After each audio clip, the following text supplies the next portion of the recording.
Media మిత్రులందరికీ నమస్కారాలు. Friends, రాజకీయ నిరుద్యోగులుగా మిగిలిపోయినటువంటి వైసీపీ నాయకులు 2024 ఎన్నికల్లో ఆంధ్రప్రదేశ్ రాష్ట్ర ప్రజల ఆగ్రహంతో పాటు కలియుగ ప్రత్యక్ష దైవం వెంకటేశ్వర స్వామి ఆగ్రహం కూడా వైసీపీ పార్టీ మీద పడింది. వారి అనుగ్రహం మా ఎన్డీఏ మీద కురిసింది. టీడీపీ, బీజేపీ, జనసేనకి అనుగ్రహం, ఆగ్రహం వైసీపీ పార్టీ మీద. ఇది ఎందుకు చెప్తున్నానంటే 2019 నుంచి 2024 వరకు తిరుమల తిరుపతి దేవస్థానాన్ని ఒక ధార్మిక క్షేత్రాన్ని ధనార్జన క్షేత్రంగా మార్చుకున్నారు. ధార్మిక క్షేత్రంలో అవినీతి అక్రమాలకు పాల్పడి అది వాళ్ళ ఒక సొంత సంస్థగా మార్చుకునే ప్రయత్నం చేశారు.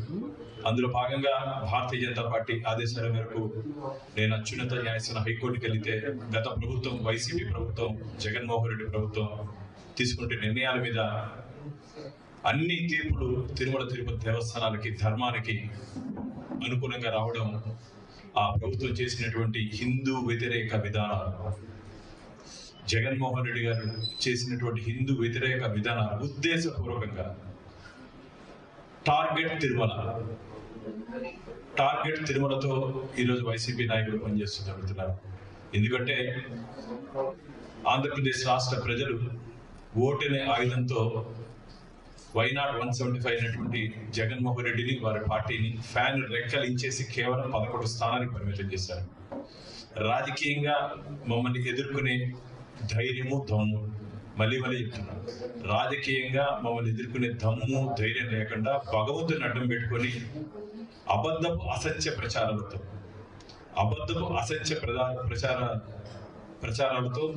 ఆధారాలు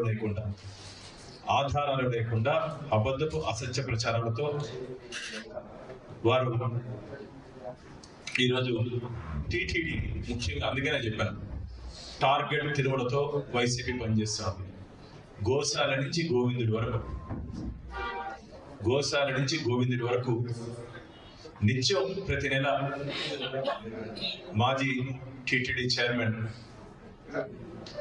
భూమన కరుణాకర్ రెడ్డి గారు ఏదో ఒక అంశాన్ని ఆధారాలు లేకుండా వారే ఆధారాలు సృష్టించి, వారే ఆధారాలు సృష్టించి దాన్ని ఆధారంగా చేసుకొని ఈ ప్రభుత్వం, మా ప్రభుత్వం, ఎన్డీఏ కూటమి అపచారం చేస్తోందని చెప్పి మా మీద అపనిందలు మోపుతున్నారు.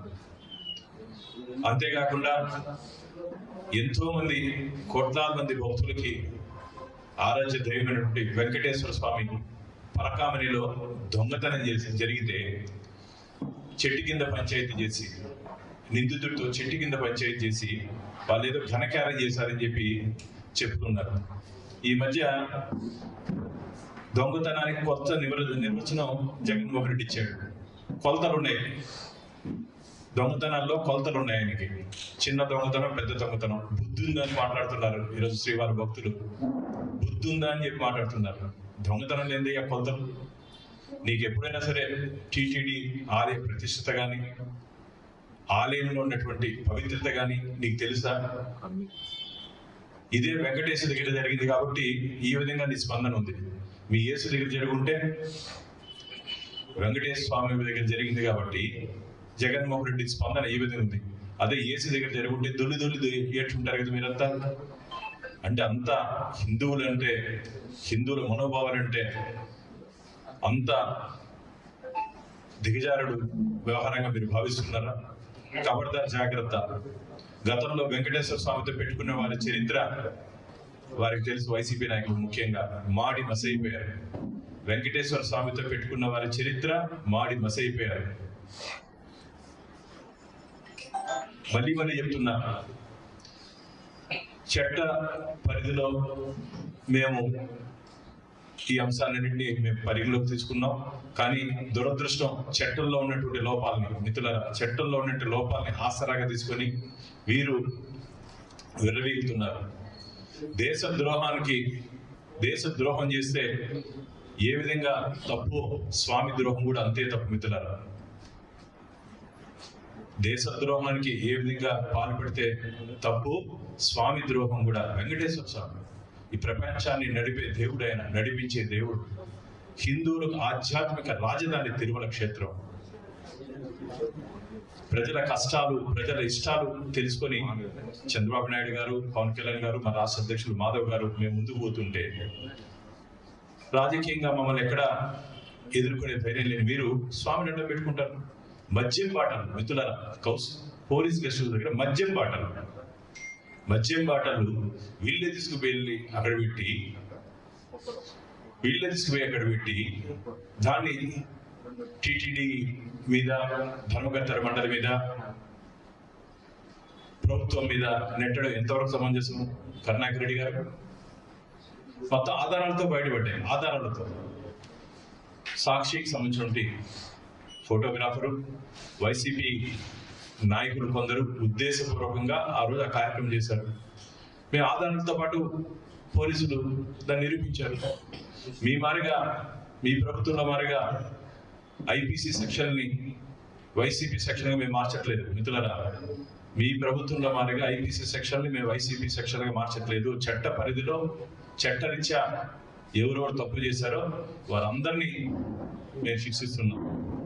మేమే కాదు, పంచభూతాలు సైతం వైసీపీ నాయకుల కదలికలు గమనిస్తున్నాయి. పంచభూతాలు సైతం అంటే భగవంతుడు కూడా ఇలాంటి దుర్మార్గులు ఆటలు సాగనివ్వట్లేదు. ఇది మంచిది కాదు. పరకామణిలో దొంగతనం చేసే రాజీ చేసుకుంటారు. నియమ నిబంధనలకు వ్యతిరేకంగా స్వామివారి దొంగ దగ్గర నుంచి ఆస్తులు బదలాయించుకుంటారు. సిగ్గుండాలి. దొంగని దాతగా చేసిన ప్రభుత్వం వైసీపీ ప్రభుత్వం. థెఫ్ట్ని గిఫ్ట్గా చేసిన ప్రభుత్వం వైసీపీ ప్రభుత్వం.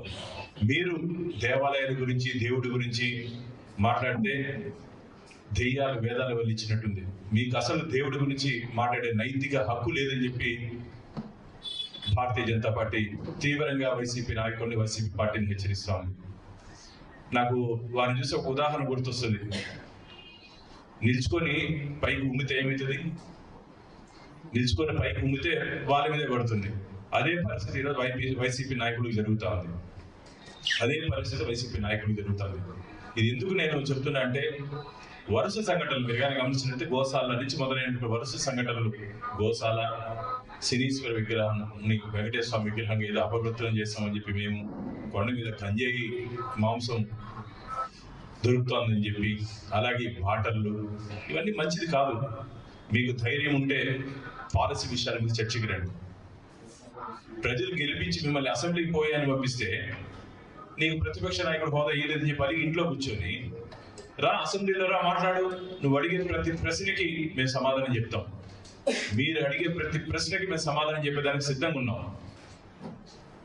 అది లేకుండా ప్యాలెస్లో కూర్చొని నీ ఇష్టం వచ్చినట్టు మాట్లాడతావు. టీటీడీలో జరుగుతుంటే ప్రతి అంశం తాడేపల్లి ప్యాలెస్కి లింక్ ఉంది. టీటీడీలో జరిగే ప్రతి అంశం తాడేపల్లి ప్యాలెస్లో లింక్ ఉంది. తాడేపల్లి ప్యాలెస్లో ఉన్నటి వాళ్ళతో లింక్ ఉంది. అన్ని బయటపడతాయి. రాబో రోజుల్లో పరకామణి అంశంలో ఇప్పటికే అత్యున్నత న్యాయస్థానం విచారణ జరిపించింది. కల్తీ నెయ్యి వ్యవహారంలో సుప్రీంకోర్టు ఆధ్వర్యంలో సిబిఐ ఎంక్వైరీ జరుగుతూ ఉంది. స్వామివారి పట్ల అపచారం ఎవరు చేశారో నేను ఇంతకుముందు చెప్పినట్టు దేశ ద్రోహం ఎంత తప్పు, స్వామి ద్రోహం కూడా అంతే తప్పు. రాబో రోజుల్లో వీళ్ళెవ్వరూ తప్పించుకునే అవకాశమే లేదు. ఖచ్చితంగా రాబో రోజుల్లో పాత్రదారులు, సూత్రధారులు, కుట్రదారులు, లబ్ధిదారులు మిత్రులారా, ఇప్పుడు మీరు కానీ మా వెబ్సైట్లో చూస్తే, టీటీడీ వెబ్సైట్లో మా బోర్డులో తీసుకుంటే రెజల్యూషన్స్ అన్ని అందరూ చూడొచ్చు. శ్రీవారి భక్తులు చూడొచ్చు, పత్రికా మిత్రులు చూడొచ్చు. 2019 నుంచి 24 వరకు ధార్మిక క్షేత్రంలో దాపరికాలు. దానికి ఉదాహరణ ఈ రవికుమార్ ఆస్తులు బదలాయింపు. మేము వచ్చిన తర్వాత అన్ని బయటపడ్డాయి ఒక్కొక్కటి. ఏం తప్పు చేయకపోతే దాపరికాలు ఎందుకు వేయాలి? మీరేం తప్పు చేయలేదు, మేము నిప్పు, మేము ఉప్పు అంటారు కదా. ఏం తప్పు చేయకపోతే మీరెందుకు దాస్తారు?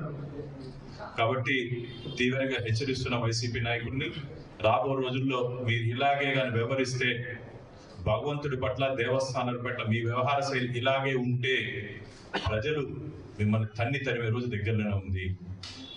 ఓటనే ఆయుధంతో ఇప్పటికే మిమ్మల్ని 11 స్థానాలకు పరిమితం చేశారు. ఇలాగే మీరు కానీ భగవంతుడి జోలికి, వెంకటేశ్వర స్వామి జోలికి వస్తే ప్రజలు తరిమే రోజు దగ్గరలోనే ఉందని చెప్పి భారతీయ జనతా పార్టీ వైసీపీ నాయకుల్ని, వైసీపీ పార్టీని తీవ్రంగా హెచ్చరిస్తున్నాం. భవిష్యత్తులో మీరు కానీ ఇలాగే వ్యవహరిస్తే రాబో పరిణామాలు, జరగబో పరిణామాలు చాలా తీవ్రంగా ఉంటాయని చెప్పి వైసీపీ పార్టీని హెచ్చరిస్తున్నాం. ఈ జగ్గా కృష్ణమూర్తి రిజైన్ చేశారు కదా, అయితే ఆ స్థలం వివాదమే, స్థలం అంశమే దాని గురించి ఆయన రిజైన్ చేసినట్టుగా తెలుసు. అంటే నియమ నిబంధనలు లోబడి ఆ అంశం బోర్డులో లేదు కాబట్టి దాన్ని నేను బోర్డులో వ్యతిరేకించడం జరిగింది. దాన్ని రాష్ట్ర ప్రభుత్వం కూడా అంగీకరించింది. కేబినెట్ లో జరిగినటువంటి చర్చల్లో కూడా ఆ అంశాన్ని రాష్ట్ర ప్రభుత్వం రద్దు చేయడం జరిగింది.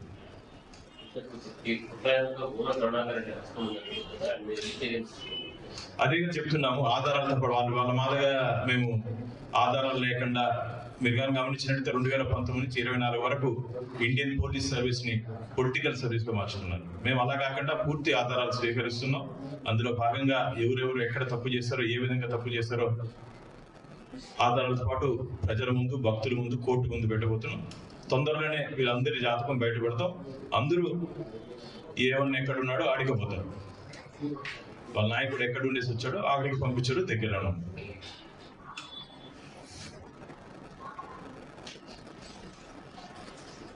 థ్యాంక్స్ అన్న. గోవిందా.